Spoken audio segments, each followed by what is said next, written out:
वसुंधरा news, आपल्या हक्काचे news channel. 89 लाखांची फसवणूक। राजस्थानमधील तिघांविरोधात शिवाजीनगर पोलिसात गुन्हा दाखल। भिवंडी येथील कापड व्यापारी विकास बंशीधर दोशी यांच्या 1,18,64,235 रुपयांच्या ग्रे कापड खरेदीत 89,18,734 रुपयांची फसवणूक झाल्याचा प्रकार उघड झाला आहे। या प्रकरणी राजस्थान येथील रेखा कुशल सुराना आणि खेतू मूलचंद खानतेड या तिघांविरोधात शिवाजीनगर पोलीस ठाण्यात गुन्हा दाखल झाला आहे।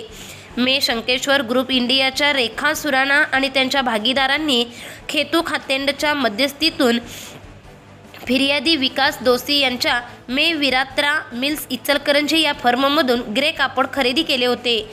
त्यांनी सुरुवातीला 29,45,501 रुपये देऊन दोशी यांचा विश्वास संपादन केला।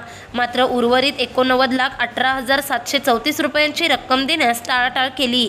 पैसे परत मागितल्यावर पोलीस आमच्या खिशात आहे, तुझे पैसे बुडाले समज अशी धमकी दिली गेल्याचे दोशी यांनी सांगितले।